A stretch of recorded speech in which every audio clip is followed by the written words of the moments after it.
വിവാഹം കഴിച്ച് പുതിയ ജീവിതത്തിലേക്ക് പ്രവേശിക്കാനൊരുങ്ങുമ്പോൾ പഴയ കാമുകിയെ തന്നെ വിവാഹം ചെയ്യണമെന്നാവശ്യപ്പെട്ട് ഇരച്ചു വന്നാൽ വരന്റെ ഗതി എന്താകും? ഇന്നലെ ചൈനയിലെ ഒരു വിവാഹവേദിയിലുണ്ടായ കാഴ്ച ഇതായിരുന്നു. ഇത് സംബന്ധിച്ച് പുറത്തു വന്ന ഒരു വീഡിയോ വൈറലാകുന്നുണ്ട്. വിവാഹത്തിനോട് അനുബന്ധിച്ച് മോതിരം കൈമാറി മധുരവും കൊടുത്ത് വരൻ വധുവിനെ ചുംബിക്കാനൊരുങ്ങുമ്പോഴാണ് വരന്റെ മുൻ കാമുകി ഇവിടേക്ക് ഇടിച്ചു കയറി വന്നത്. എല്ലാം എന്റെ തെറ്റാണെന്നും എന്നെ തന്നെ കെട്ടണമെന്നും പറഞ്ഞു കരഞ്ഞ് വരന്റെ കാൽ പിടിച്ചുള്ള മുൻകാമുകിയുടെ പ്രകടനം കണ്ട് വേദിയിലെ വധു നടുങ്ങി നിൽക്കുന്നതും വീഡിയോയിൽ കാണാം. ഇതോടെ വരൻ പ്രശ്നത്തിൽ കുരുങ്ങി കുത്തുവാള എടുക്കേണ്ട അവസ്ഥയിലെത്തുകയും ചെയ്തു. ഒരിക്കൽ തന്നെ ഹൃദയത്തോളം സ്നേഹിച്ചിരുന്ന പ്രിയപ്പെട്ടവൻ എന്നേക്കുമായി കൈവിട്ടു പോകുന്നതിന്റെ ദുഃഖം പേറി വളരെ വൈകാരികമായിട്ടായിരുന്നു മുൻകാമുകി വിവാഹവേദിയിലേക്ക് കുതിച്ചെത്തിയത്. വധുവിനെ തോൽപ്പിക്കുന്ന വിധത്തിൽ വിവാഹ വസ്ത്രവും അണിഞ്ഞായിരുന്നു കാമുകിയുടെ വരവ്.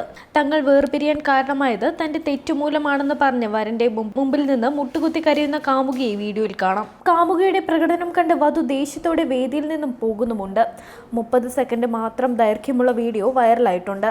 ഒരു എന്റർടൈൻമെന്റ് ബ്ലോഗറാണ് ഈ വീഡിയോ ആദ്യമായി ഷെയർ ചെയ്തിരിക്കുന്നത്. തുടർന്ന് ചൈനീസ് മാധ്യമങ്ങൾ ഇത് വ്യാപകമായി ഷെയർ ചെയ്യുകയായിരുന്നു.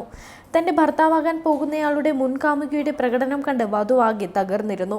താൻ അറിയിക്കാതിരുന്നിട്ട് കൂടി തന്റെ മുൻകാമുകി വിവാഹ വസ്ത്രമണിഞ്ഞ് വിവാഹവേദിയിലേക്ക് അപ്രതീക്ഷിതമായി എത്തിയത് കണ്ട് വരൻ അക്ഷരാർത്ഥത്തിൽ ഞെട്ടിത്തെറിച്ച് നിന്നുപോയിരുന്നു.